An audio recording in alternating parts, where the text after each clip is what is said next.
Hi everyone, you are watching Freshest podcast with me, your host Ross, and we are doing another Mental Health Monday episode. As you can see, we have a special guest here. So, special guest, please can you introduce yourself? All right, I'm Matt. I'm one of the service users at Andy's Man Club, which is where I met Ross. So yeah, that's me. Thanks for having me on, Ross. Thank you, Matt, for taking time out of your day and everything. So, I want to know a bit of background of yourself. So, you mentioned previously, before we came on to the show, that you was ex-army. So, can you, dive into a bit of your military background, please? Yeah, so I joined the army in 2009. Did 13 years, and I was a Royal Engineer. So you within the army, everyone does the same sort of thing, training wise. You start off in basic, and then you go off to all your different cap badges. I was Royal Engineer, so I go off to do some phase two training there, do some demolition stuff, boat stuff, minefield clearance, that kind of thing, and then go off to your trade. I was a driver, so I went and got all my licenses essentially. Other people go off and do other things. So that was like starting and then sort of going on to different units and going to different places to sort of seeing the world essentially. It was good stuff. I enjoyed it. So, how did you find it, in the army? Like, what was, you know, like the most challenging thing that you would say that you'd faced being in the army? Challenging thing. Oh, I'm not sure. You've got me there. Um, um, Probably sort of getting into my own head. Um, so while I was away, on like the last time that I went away properly, I was away Yeah. for a while, and then um, I got into meditation and stuff, like some people do, and it ended up sort of unlocking quite a lot in my head and a lot of past traumas and things like that. So that's probably the hardest thing for me personally. And then shortly after coming back from that tour, essentially from Estonia, a lad in our unit took his own life. He was only 21. Got to Mm. my next unit, and a girl that was 19 did the same thing in my next unit. It's very underreported as well in the army. It's sort of sweep it under the carpet, don't let everyone know. They don't like talking about it, which I think I wish they would because it might help people talk to each other. If you get Yeah. me?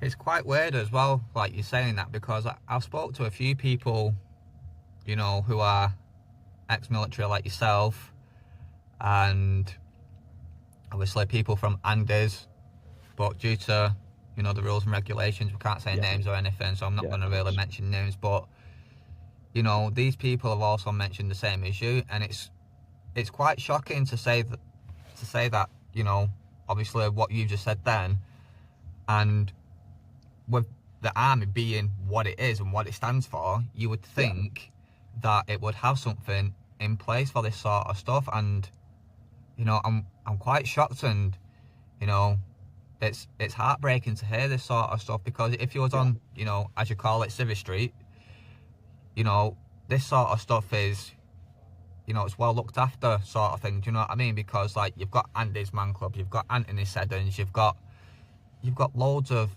talking therapy groups as well that you can yeah, attend to. But within the army, you think that they'd have something like this. Do you know what I mean? So I'm yeah, quite I'm quite shocked and upset and disheartened with the fact that yeah, they don't have this sort of facilities within the army itself. So obviously, being in the army, you would have seen a lot of shit basically. So was it when you was in the army, it started to affect your mental health, or was it after you came out? Like when did it start taking a toll on your mental health? So it was while I was in, Yeah. and it's nothing to do with whatever I did while I was in. I never went on 13 years, and I never went on a fighting tour. I started in 2009, it's at the peak of Afghan. Got to my first unit, and they just got back. Got to my second unit, they just got back from stripping out Camp Bastion. So it was like it was just one of them things. I sort of got lucky, didn't have to go on them sort of tours. I went away to Kenya and France and Belgium and, Jordan and Estonia, places like that where it was pretty chill. But yeah, for me, it was whilst I was away, like I say, and I started sort of thinking about stuff and past traumas come up from when I was a kid. Trying to say the sort of the right wording for it. It's like um, I was molested by a family member essentially. Mm. I've been through therapy for it. I did, but to do that, I sort of went through civvy channels whilst I was in the army because I thought I don't really want to be put on sick, so I can't go away and things like that. Because that's the stigma. That's the big thing. You can get help, but it's hard because if you want it and you go for it, then you end up being told, right, okay, you're not deployable, which means you're not employable in some eyes. Do you know what I mean? And because you haven't got a physical injury, you haven't got like a leg off. These people that look really badly on it. A lot of higher ups. It's changing. I'll give them that, and pretty much all the bosses I had were really good with it.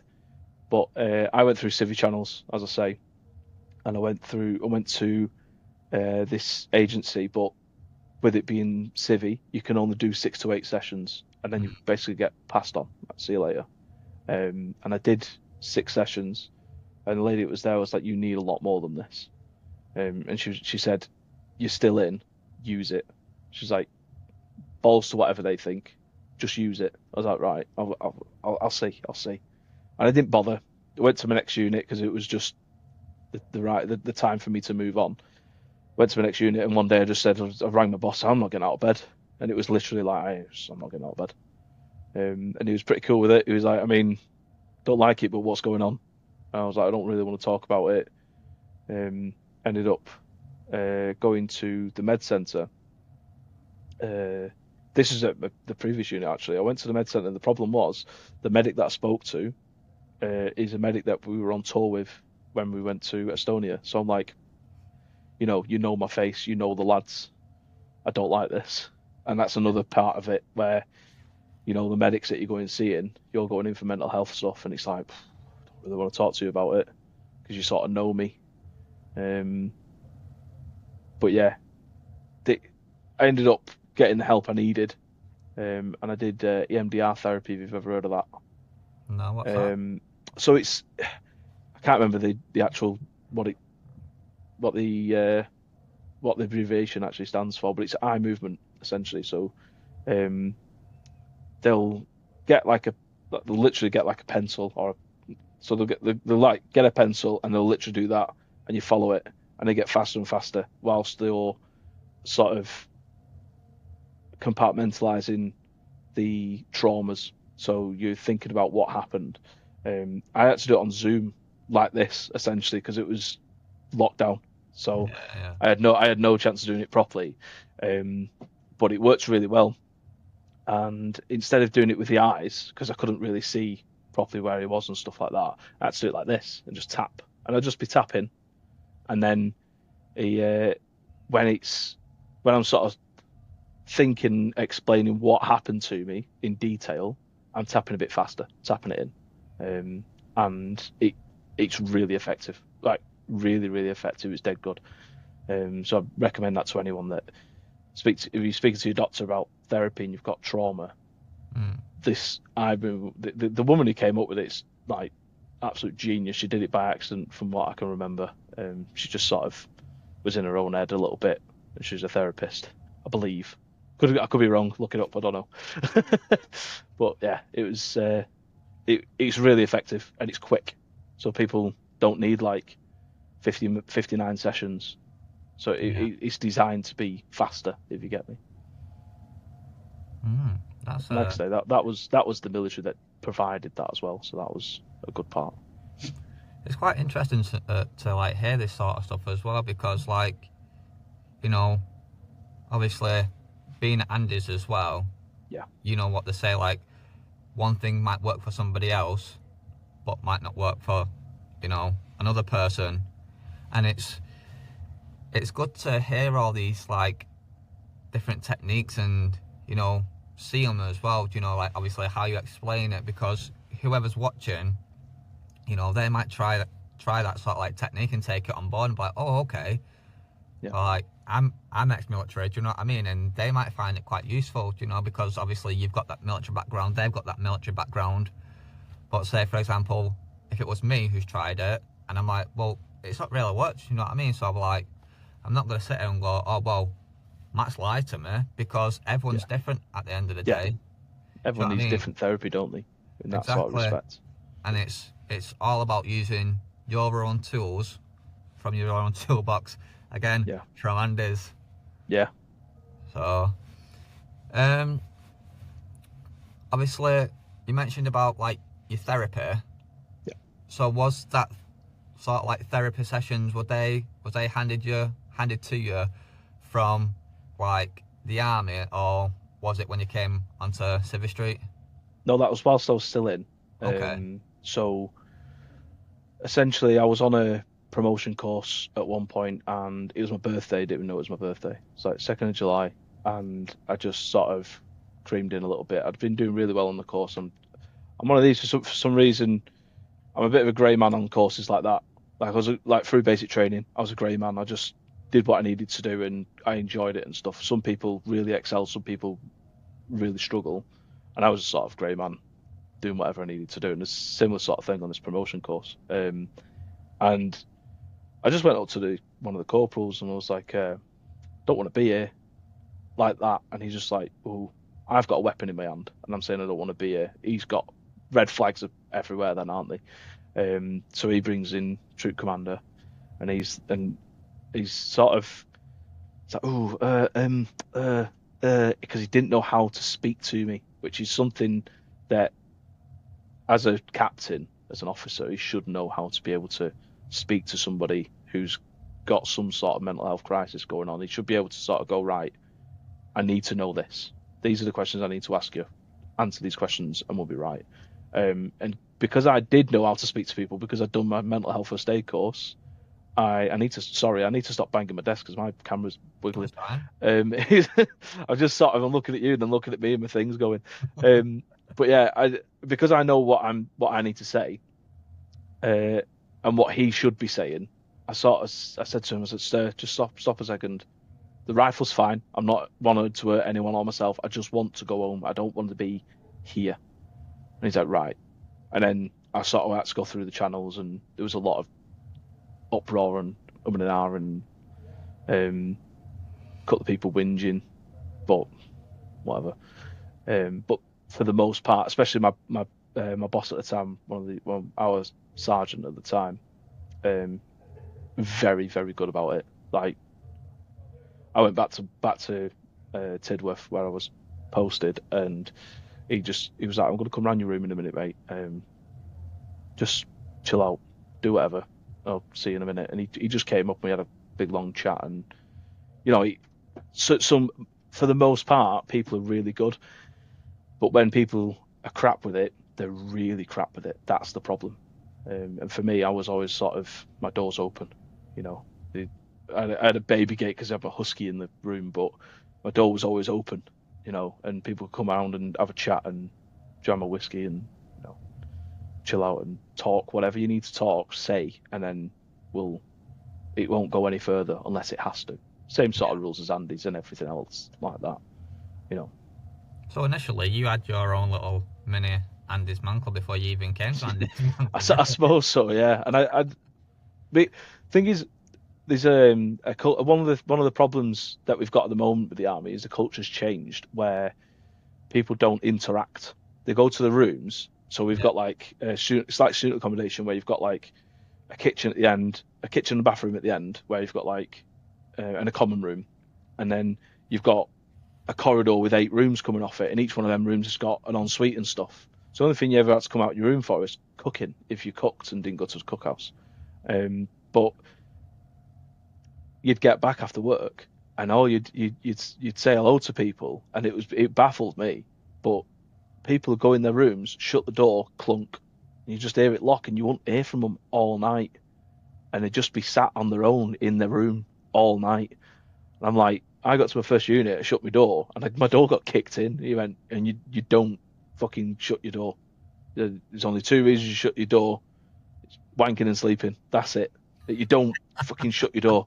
He said, I think a lot of that is because those lads had just come back from Afghan, like I said, so they needed to get round each other and stuff. But the camaraderie in that group was amazing, and we've got a reunion. That squadron's got a reunion this year, which is going to be cracking. But within that department, MT, which is basically transport, they were really, really close section, because we all lived on the same corridor, and we all kept our doors open. Like it was a big thing. And now they just go in, lock the doors, and don't interact. They only interact at work. That can't be good for people, can it? Do you know what I mean? No, obviously not, because again, it's not good for your mental health neither. Like, Yeah.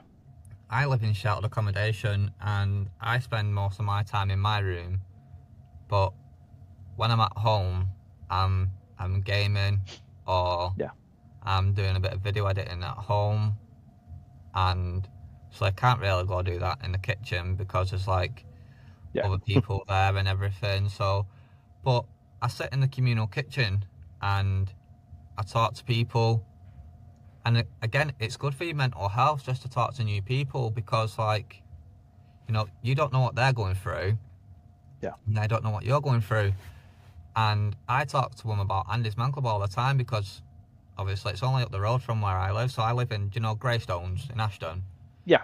Yeah, so I'm in there, and the people that I talk to, I personally feel like they could do with going there as well, because it's people who suffer with alcohol abuse and drug abuse, or domestic violence, or there's lots of reasons why people are in them sheltered accommodation places. Yeah. And I think that they should, me personally, I think everyone should go to Andy's, because what it does, what they stand for, is absolutely fantastic. It's absolutely amazing. Do you know what I mean? So I can't big it up enough since I've been going. I've been bigging it up at work, and a few people at work. There's one of the lads who's like the union guy, essentially. I was talking to him, and I was saying about Andy's, and he was like, "Oh, what's it like?" He said, "Because I've heard about it, but I can't like recommend it because I've not done it." I said, honestly, just find a session and go. I said, you might not even have anything to talk about, just say, "Oh yeah, I've had an all right week," and then just pass the ball and let someone else have a little bit longer. I said, it's such a chilled out place to be, and it's just a bunch of blokes talking crap and having a brew to me, and I love it. It's exactly what I need. That's what I like about it as well. Like, obviously, like the social side of things as well, because I don't really socialise much. Like, I just keep myself to myself, and can't be arsed with all that drama shit, to be honest with you. Yeah, I get you.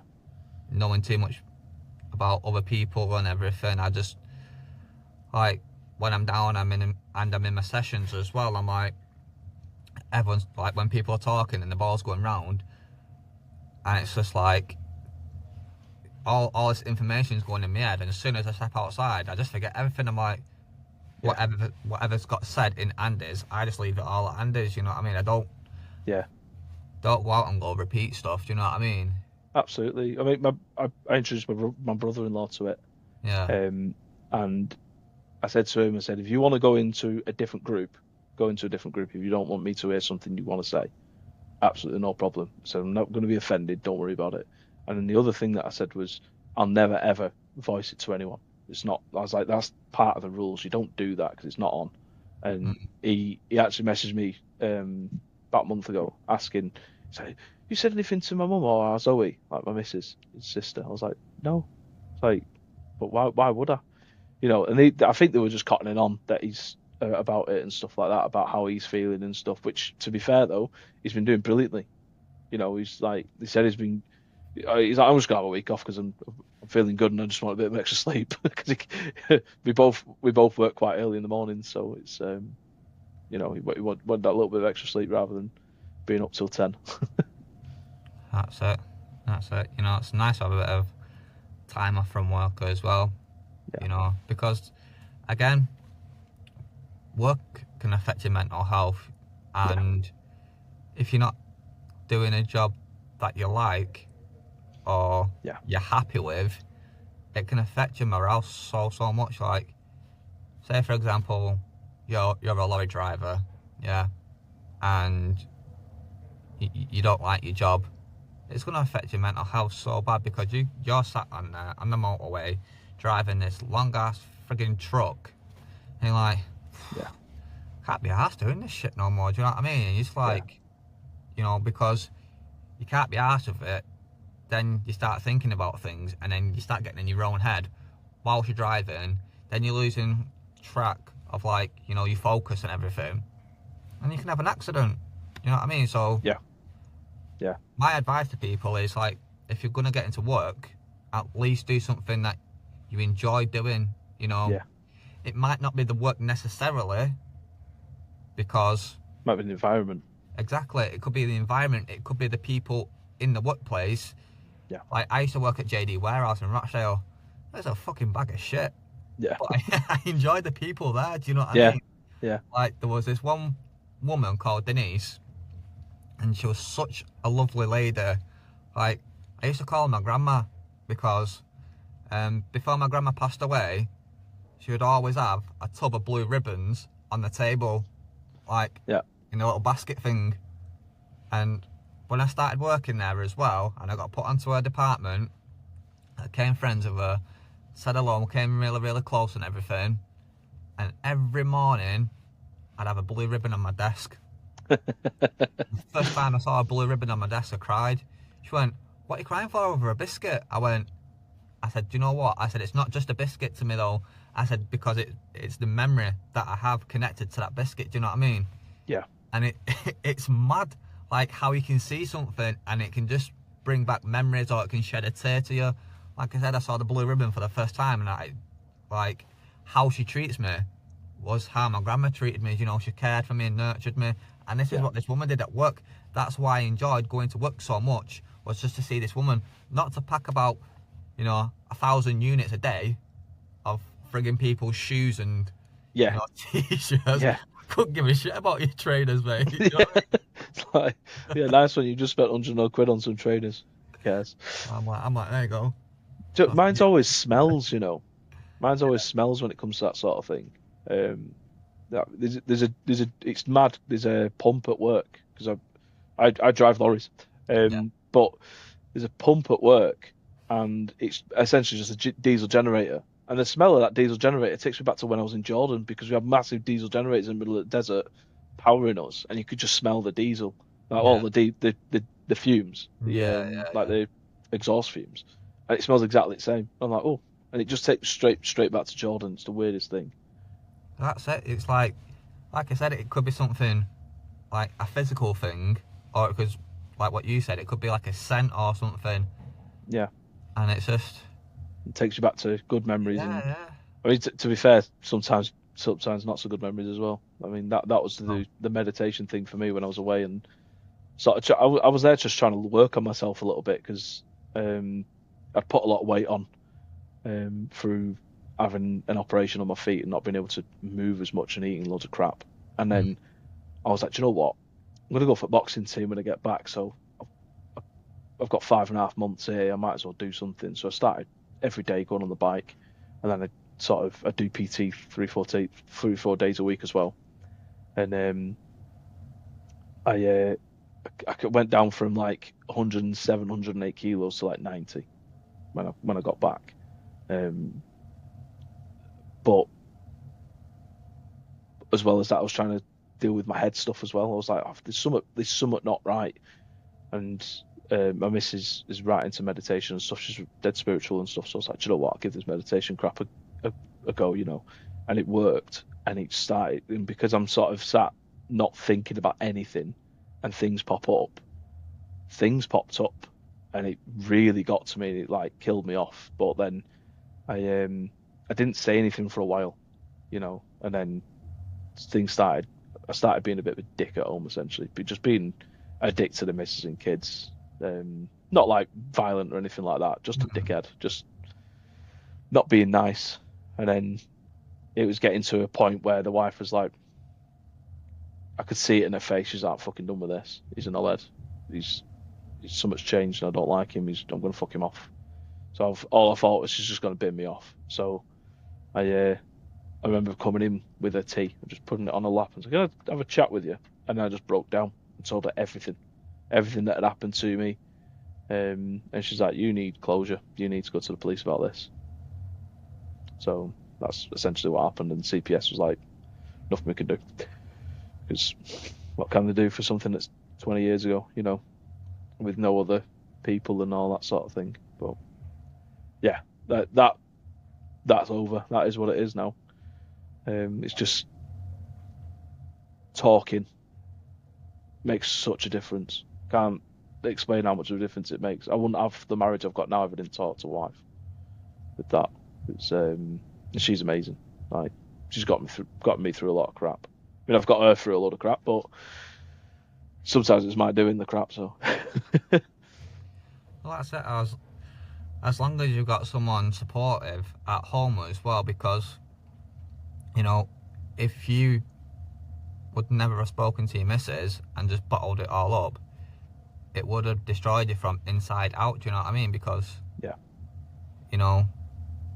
like, if you don't talk about it, it gets you into that dark place, and once you're in that dark place, you find it hard to come out, and then you start doing things that are not, they're not frowned upon as such, but like, you can start doing drinking and drugs and other things, and then you're in that sort of like rut then, and then because you're in that sort of rut, and it's affecting you, it's going to rub off on other people. So if you start drinking, for example, because you're in this dark place and you can't get out of it, then who knows, because you're drinking and on the drugs as well, you might turn violent, you might start snapping. So your missus might be like, "Oh, you mind doing anything?" You go, no, and like just like fucking rip her head off, like verbally. Do you know what I mean? Yeah. Or it could go down to a worse route. Not saying you would, but it could get violent. Do you know what I mean? Because that's what happens to people. Yeah. I'm not saying it's the right thing to do, and I'm not like, agreeing on it, but this is some of the things and the situations that people are in. But if they would have had the support from the get-go, I don't think half of these people that are in this situation now would be at where they're at now. Do you know what I mean? Yeah, absolutely. And knowing that they've got that support is a big one. Yeah. Because a lot of people don't know that their missus would actually support them in it. They're just like, "Oh, she's just, she's just gonna give me a load of shit or bin me off." So I'll bottle it up and then I'll have a quick drink and that'll make it better. You know what I mean? And it never does. Drink never helps.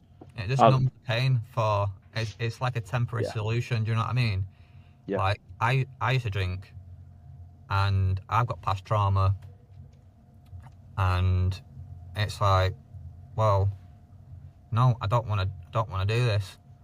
Like I used to drink every weekend as a teenager. I used to do cocaine as a teenager, quite a lot. Hence why my nostrils are a bit fucked at the minute, because I abused it so bad. And I met this woman, and she was like, "Oh, tell me about yourself." So I was like, "Yeah, I'm a bit of a lad's lad, go from here to there, like with women as well, sleeping around. I was never satisfied, and all that was just to like numb me inside, you know what I mean, because of like what I was dealing with inside, and I never spoke to my parents about it, do you know what I mean? And until a couple of months ago, and was it a month ago? Yeah, a few months back now, and I tried to take my own. Well, I didn't try. I was planning on taking my own life. I was saying, like, I was texting everyone goodbye, basically. I was pre-plotting it, and I had it all figured out in my head how I was going to do it. Basically, I was just going to go onto a train bridge near mine and just jump off it. Yeah. So I had it all figured out in my head. I had it all planned out, and then my mum came down, picked me up, and she was like, "What's going on?" And I just broke down in tears, and just explained. I just told her everything from start to finish, and she just looked at me. She went, "I didn't even know all this was going on." Do you know what I mean? And you feel like a bit of a burden as well. Do you know what I mean? Yeah, Because I get that. Yeah. you don't want to like offload onto somebody else, because let's say, for example, we're together, yeah? I know it's a weird scenario, but I'm just saying, because we're both here. Like, so you've got a lot of stuff going on, but you feel like you don't want to offload it to me because, like, you don't know what I'm going through. And you're like, well, I don't want to offload to this person because they might be going through shit. And if I put my shit on top of their shit, they could fall down from it all. Do you know what I mean? So it could make them worse. And exactly. So I mean, if they don't know what I'm going through, and it's this bad for me, maybe I'm oblivious to what they're going through, type thing as well. Exactly. I mean, I there's a lot of family members that I haven't told about what happened to me. My brother was quite close to the person as well, so I was worried because he just seemed to despise the guy as well after a while, and I was wondering why. And after all this in my head, I was like, do you know what? Maybe something's happened to my brother as well. So I was like, I need to know, So because number one, it could help a case. Number two, I want to know whether this is part of my brother's stuff. And because he's got a lot of mental health problems that he's dealing with, and he's doing really well at the moment as well. So kudos to him. But it was one of them. I didn't want to even bring it up to my mum because I didn't want my mum to feel any way that anything was her fault. You don't want her to feel like the guilt or the shame or anything. Yeah, exactly. It's not your mum's fault at the end of the day. Do you know what I mean? Absolutely, yeah. And I said to my mum, I said, "Do you think this?" I said, "This is what's happened." She's like, "Right," and she's in pieces. Obviously, I like anyone would be. I was like, "I'm worried that this could have happened to our James' life," and I'm like, could this be contributing? And he's not saying anything. I was like, so I need to ask him. She was like, I don't think he could handle it. I was like, but if that has happened to him, this could help. So I spoke to him, and he went off. He was fuming, but he explained to me that he's all right. Nothing's happened to him. I was like, right, okay, no problem, bro. Don't worry about me. I'm getting help. I'm sound. It's fine. But yeah, he took it pretty bad. Like any brother would. You know what I mean? He might be my younger brother, but he's still gonna be protective, isn't he? And we've got a quite a big family that are very protective of each other as well. So that's again another reason I wanted to ask James. Try and make sure he's right as well as myself. It's just hard to speak to people. It took quite a while for me to speak to my mum over it, and like I say, most of my family have no idea. So that's it. Like when you just mentioned, then it's hard to speak to people because we've all got acquaintances, we've all got people who, will say hi to you, all right, and this is a thing because, like, me and you could walk past the street and just have a general conversation, just get chatting off a random thing, and I'm like, you okay? You're like, yeah, I'm fine. How about you? Yeah, I'm good, sir. Do you know what I mean? That's it. Yeah. But really, you never get into nitty-gritty. We're not okay. Do you know what I mean? We've both got shit going on. Yeah.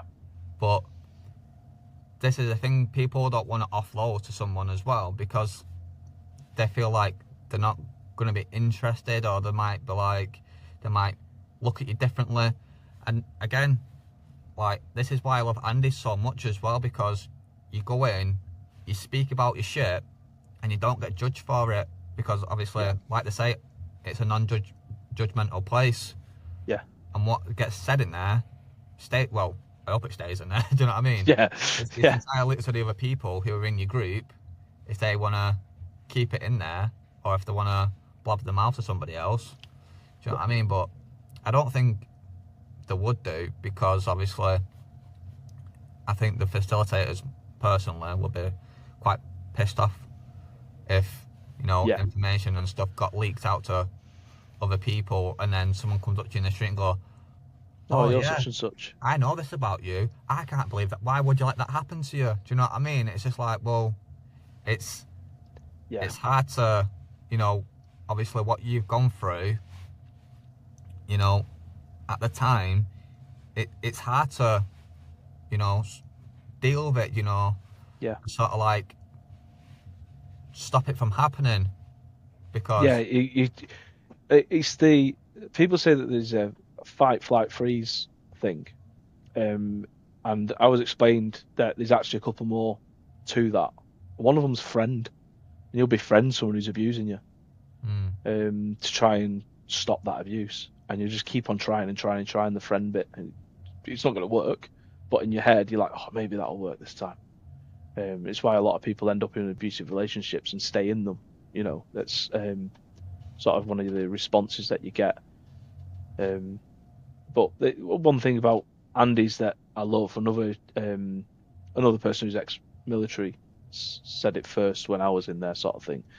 Someone was like, "Oh, don't think my thing's that bad," because he just heard some of the really bad stuff.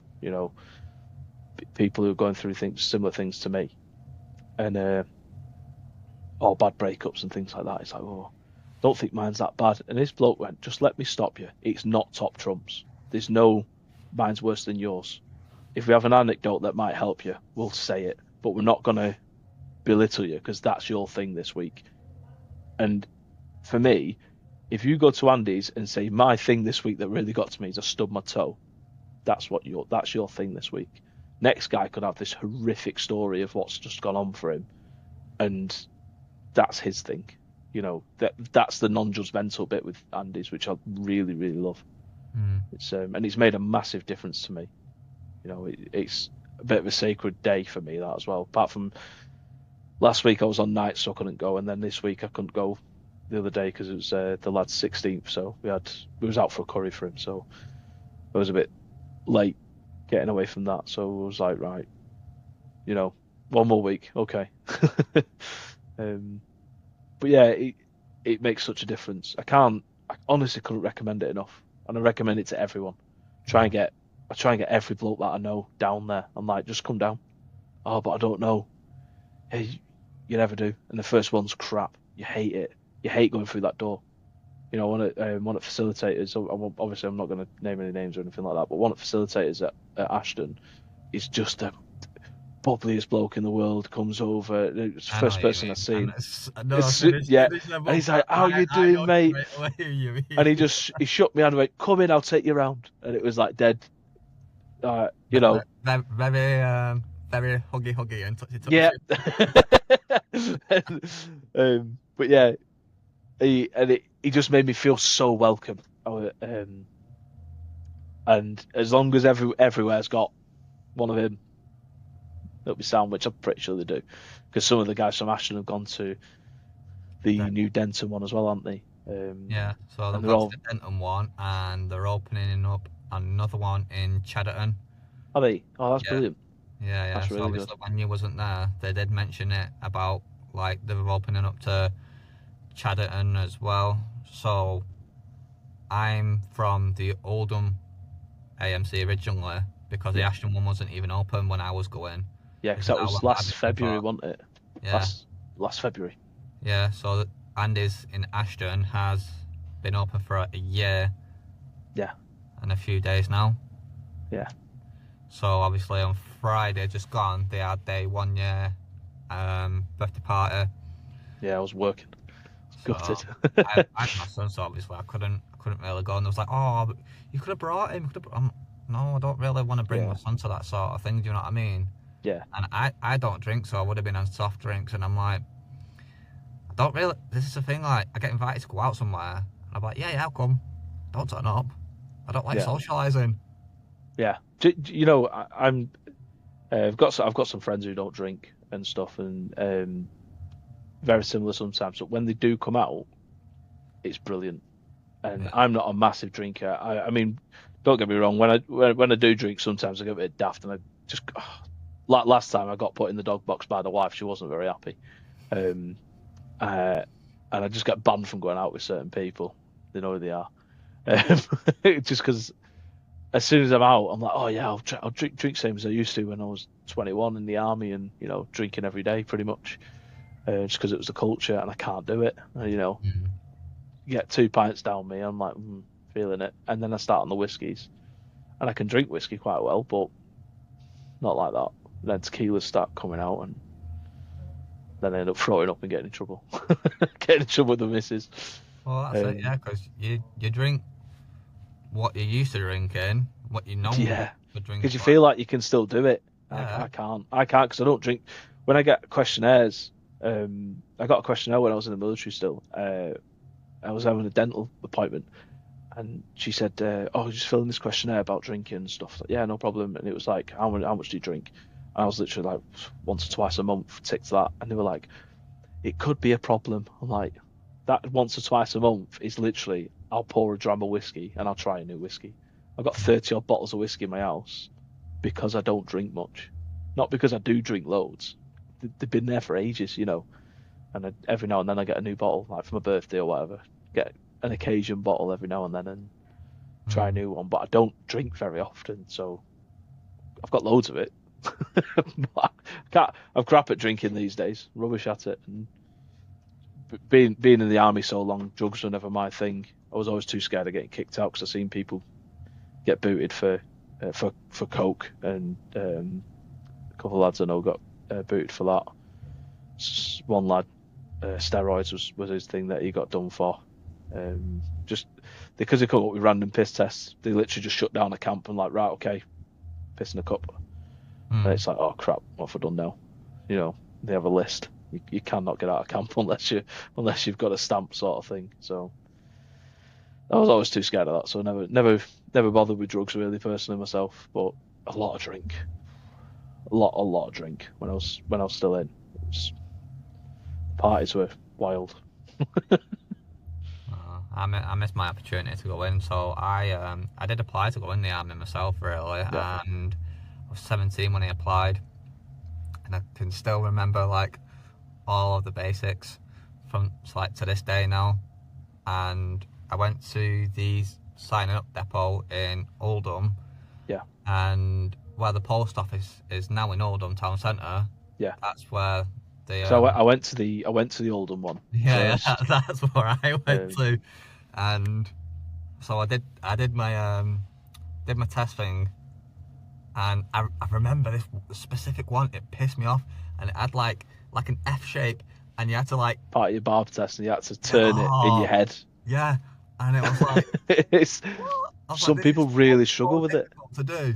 It's like, mad. People who have not like signed up for the army, they'll be like, "What you're talking about?" Yeah. What I'm gonna try and do is I'm gonna try and find a little clip video and of them Fs, and they're just at different angles, and they might be backwards, and you've got to match them up. It's so awkward because you're like this, trying to do it. But I ended up doing some recruiting, and it was good fun watching people try it. And then the guy turned around to me and goes, "Right, here you go. So obviously you get your list." Yeah. And you go, "Right, this is what you can do." So I was like explaining it all to me. So they said infantry soldier, and because it said soldier in it, I was like, "Ooh, what's this?" He went, "Do you like playing COD?" I went, "Oh, I love COD." He went, "It's like that, but in real life." I went, "Sign me up." That's how we explained. That is the most recruitment office answer. Love it. I mean, some of the questions we used to get when I was recruiting were wild, because I commuted from where I live in Denton to Preston every day to do recruiting, to the AFCO there, and it was brilliant. I had a really good time doing it. It was 7 months of basically just doing what you want, and sort of talking to year 10, 11 age kids and stuff like that, and cadet groups and things. And some of the questions, there was a lad there that we were working with who was a Royal Marine, and essentially he'd been kicking doors and stuff like that for a while and been on ship. So they're like, right, you need to decompress a little bit. You're going to go there for a couple of months. and then come back. And a lad, because he's a Marine and he's like combat side of things, they said, you think they're gonna say how many people have you killed, but they didn't. He said, how many times have you died? Like you can fucking respawn. Like he just went, that's not how. He just went, it's just not how it works, mate. That's not how life works, pal. You need to realise that if you want to do something like this, it's just a delete button. There's no, it's a delete button. It's not a respawn. It's wild. I mean, the medics will do the best to keep you alive. Yeah. Once you medics are pretty good, but once it's game over, it's game over. There's no like, oh, let me just press start and go. Yeah, I'll just start back at Bastion, in Afghan or whatever. Start back at Bastion. Held me back in. You're not level 1. You was level 10, but now you're back to level 1. It's just wild. Now. Yeah. And a lot of it was like, oh, what guns can I use then? It's like one. SA8. Yeah. One. And if you're lucky, you might get a Glock. If you're very lucky, you probably never see one, unless you're infantry and whatever. Yeah. The only reason I ever saw Glocks was because I was on the shooting team. I never. It was the SA80, weren't it, that year? Yeah. Yeah. So we had SA80, and there's a lot of people that don't like it. Little yellow plastic one where you had to do the patrol. No, you wouldn't have done it, would you? No, didn't do any of that. So like obviously when I got so obviously I got in and I was doing basic, and we had to do we had to go to in these little tents and everything. So we had to camp out in tents, and we had to do patrols. Yeah. So obviously we wasn't allowed a physical gun because you've not been trained on the weapon system. And it was a fucking yellow cutout of an SA-80, so we had to walk up and down. Oh Christ! And then they'll come in, so you go to sleep, and obviously you'd sleep, and then you'll just feel like a little tap on your leg, and then you're like patrol now, and you're like, okay, come in now. So like half asleep, you're like. Ours is always you're on stag. That is you just get that tap. It's your turn on stag. So for fuck's sake, it's 3 a.m. I went through training September, so I passed out 9th of December. It's my granddad's birthday, and then we basically went home for a couple of weeks and then started phase 2 in January. And January 2010, there was a lot of snow down south. It was horrible. But it was so cold. It's just disgusting. So when you've got all your dry kit on, because you've got 2 sets of kit when you're out in the field. You got your dry kit and your wet kit. Your dry kit is there for being in your sleeping bag to keep you warm. And then you're going on stag and you've got to get changed into wet kit again. It's freezing. You get your wet kit back on, you put all your kit away, and then you go and sit on stag and wait, and nothing's coming. But then every now and then the corporals will throw up shimulis and start an attack and stuff like that. Everyone starts flapping, don't know what's going on, and it's a good laugh. But nuts in it. Yeah, it's a good laugh in training. I quite enjoyed it personally. I remember as well when we had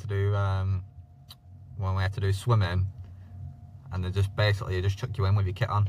Yeah. I was like, fuck, I can't swim properly. I'm not strong to swim. So because in the Royal Engineers we do boat stuff, so we do like some little bit of work on boats with like outboards and stuff like that.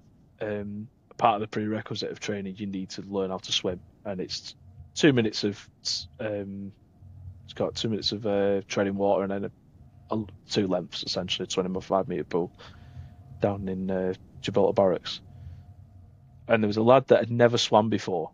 He's from Malawi, and I just remember him being next to me, and I'm like this, and he's like flapping, and I'm like, "Are you all right?" And he's like, "Yeah."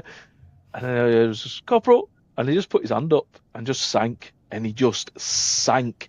I was like, "I don't think he can swim." And a couple of us went down, grabbed him, and pulled him up, because I'm an all right, quite strong swimmer. So pulls him up, gets him to the side, and he's like nearly dying, he's coughing up. He gets out the pool, and the couple's like, "Why the fuck didn't you tell us that you can't swim? Like, we would have put you in a space where you would have been safe and would have sorted you out." He's like, "I've never tried, so I thought I'd be all right." Just like he's like one of the old men as well, because like he's like in his early 30s. So like in training, they're the old men then. Yeah. You know, we were all like, I was 19, lads who were like 18, 19, 20, and you got a couple of us that were a bit older, and it's just just couldn't believe it. It just went, go bro, just like, boom, gone. Oh, it was See, this is the wild. shit that you remember as well. Like, it will Yeah, never ever go from your head. Because, like, yeah, obviously, you'll know this as well. So, from like, when you do your basic training, like, when you go in, you get like a list of things that you need to bring in with you, don't you? yeah. So, like, um, obviously, like your swimming stuff and all this and X, Y, Z. So I gave my mum my list. I was like, yeah, mum, going out. Do you know what I mean? Because I was only 17. Do you know what I mean? So I was like, yeah, I'm going to enjoy my freedom before I go in. So my mum's like, all right, here you go. I packed your stuff. So I was like, oh, sounds nice one, mum. So I'll get onto the swimming side of things. So there's like, right, everyone, go and put your swim stuff on. Come out. So I've gone in my room, pulled everything out, found my swim stuff. I was like, oh, fuck off, mum. Punchy smugglers. Fucking Y fronts, mate. Fucking speedos. Everyone's in shorts. And Quality. like, That is quality. cheeks on show. Oh, that is brilliant. Like, and like, this guy's like looking at me like, fuck you staring at? Do you know what I mean? He's like, why are you wearing them? I was like, I've got nice ass, haven't I? I'm what? I don't want to leave much to the imagination. Oh Christ! Oh, I mean, just some of the stuff that happened, and as well, like, obviously before bedtime, you'd have to go. You'd line up, wouldn't you? And you'd get your like a milk and like a bit of milk and a snack before bed. okay. I don't know if you did. I don't know if they did that with you. So No. we used to get like a little biscuit and chocolate milk. Really? Bedtime. Honestly, it was I mean, like a little bedtime snack. I'd get asked head or chest and get a jab. So it was going. So the corporal was going down. So obviously you stand at stance position. So I'll go like, here you go, here you go, here you go. Get that line. So some of it was missing. So he took it all back off us. It was like, right, you need to go back into your rooms until one of you has confessed that you stole this stuff. So we've gone in our rooms and we're all like, who's took it? So they're like, fingers are getting pointed in at this point. Fists start flying and everything. People are scrapping over a fucking biscuit and chocolate milk.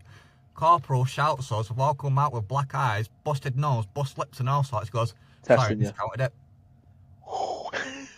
I'd have done that as a test. Corporals that we had, they'd have done that as a test to see if like the big one for us was I'll never forget. He'd look at your locker, and be like, "What the fuck is this?" And your locker's perfect. You know your locker's perfect, and he's like, "Why is there a wee on your shirt?" I'm like, "Oh fucking what?" Turns around, and he went, "Wee." So that's fucking throwing wee like that. Oh, fuck's sake. And then he looks at my beret and he goes, do you know what my favourite singer is? I was like, Chuck Berry. Throws that and it goes in the dust. I'm like, fuck's sake. So he's like, it's not good enough. Sort this out, sort that out. And after like a few weeks, I'm realising this is a game. I just need to play the game. I pick my stuff up like that. Make sure I've got my 3-finger spacings between my feet. I make sure my sleeves are all like this going with each other. And I just put it back, put my beret back on, went outside. During the day, I've got the dust off it and whatever for during the working day. And I come back next morning, much better. I haven't touched my kit. He didn't even fucking look at it. He just wanted to give me shit and see how I reacted. He didn't even look at my kit. So anyone that's joining, just play the game. I don't even think they do that sort of thing anymore because they're scared of being whinged at, to be honest. No, the fucking bastards. I've been told stories as well, like, so a friend of mine, he was, so he went into the same as me, but I didn't last as long because I got homesick, so I dropped out. And he said about like the gas chamber, they put you in this gas chamber, so apparently his corporal went bam, smacked him in the stomach and chucked him in the gas chamber. I was like, nah. Why would a fucking... Why would you do something like that? Do you know what I mean? So the CS chamber, everyone's got to feel it, feel the effects, and then you do like the next day you do your drills on your mask and stuff. Yeah. And it's something I'll always remember. It was I can't remember his name. I can't remember where he's from either. I think he might be a Ghanaian lad or a Caribbean lad, but he thought he was going to get high in the gas chamber. We were like, there's 4 groups, 4 sections in the troop, and we're the 4th group, and he just goes, and I'm like, he's like this. I'm like, you know what's coming? He's like, yeah, we're going to be like, "Woo." He thought the army's going to get you high, and I'm like, no, what you on about? I said, this is CS. I said, it's not going to be fucking nice, this. He's like, yeah, it'll be fine, it'll be great. He saw the first lot come out, and he's just like, I'm going in there. That's not happening, pal.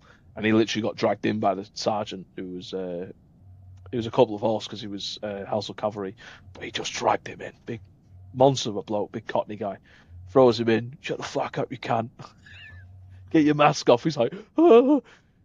Fucking pulls his mask off him. Tell me your name and number, and he's just like, the snot everywhere. It's great fun, but oh Christ, horrible in parts. But like I say, there was a lot of the army that is really good, and again the camaraderie.